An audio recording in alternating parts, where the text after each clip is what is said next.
in this video that the developer actually added this to the game. If you want to learn everything about the new Melon Playground update, you've come to the right video. Make sure to subscribe to my channel and watch the video until the end, and you'll learn everything about the new update. The first thing a developer must add is the NPC system in the game.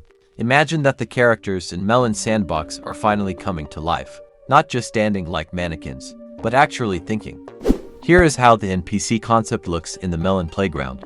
Now NPCs can react to danger. If there is an explosion nearby, they will start running away.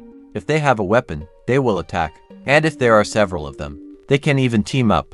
And this is where the fun part begins. You're no longer just creating chaos. You're creating situations. For example, you can put an armed NPC against a crowd, and you're wondering, will they scatter? Or will they try to fight back? Or on the contrary, you can create a scene where NPCs interact with objects. They move boxes, open doors, and use their surroundings. This is no longer just a sandbox. It's almost like a simulation of life. And the best part is that it's different every time.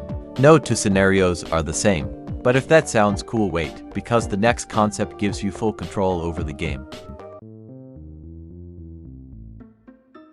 The next addition I would like to talk about is programmable mechanisms. Now imagine that you can not just place objects, but program them. Yes, right inside the Melon Sandbox. Sensors, timers, and buttons are added and you can link them together. For example, you can set a motion sensor.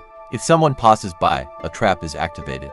Or you can set a timer. 3 seconds after pressing a button, a mechanism is triggered. This is where the real creativity begins. You can build automatic bases, security systems, complex traps, even mini factories. Imagine an NPC enters the room, the doors close, and a whole security system is activated. This is already a level where you don't just play, you create your own mechanics.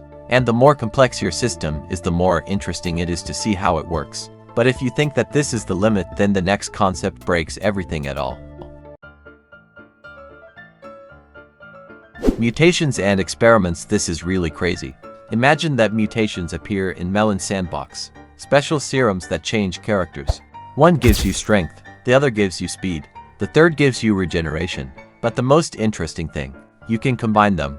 And that's where the experiment begins. What happens if you give an NPC 3 mutations at once? Will it become stronger? Or just can't stand it? You can create monsters. You can test the limits of physics. You can do real experiments. For example, you take a weak NPC and gradually strengthen it, and you watch the moment when it becomes uncontrollable. Or vice versa, you create an unstable mutation and wait for things to go wrong. Every experiment is an unknown, and that's what makes the gameplay the most addictive. But even that's not all, because the next concept changes the world itself.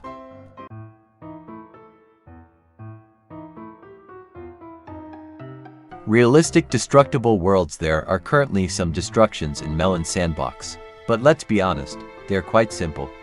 Now, imagine a completely redesigned system. Buildings don't just break, they crack, deform, and collapse in a realistic way. If you blow up the foundation, the entire building will gradually collapse. If you apply pressure, the structure may not withstand it and collapse. Cracks, weak points, and chain reactions appear. This is where the real wow effect comes in. One shot can trigger an entire disaster. You're no longer just destroying. You're witnessing the exact process of destruction. And each time, the outcome is different. You can build massive structures to test their fall, or create intricate scenarios of destruction. This transforms the game into a true simulation. But there is one concept, which changes not only the physics, but the entire gameplay. In general, guys, let's hope that everything I listed in the video will be added by the developer in the new update, and everyone will be satisfied. I think it's time to end the video, and I thank everyone who has watched it to the end. Sanguro was with you. Bye bye.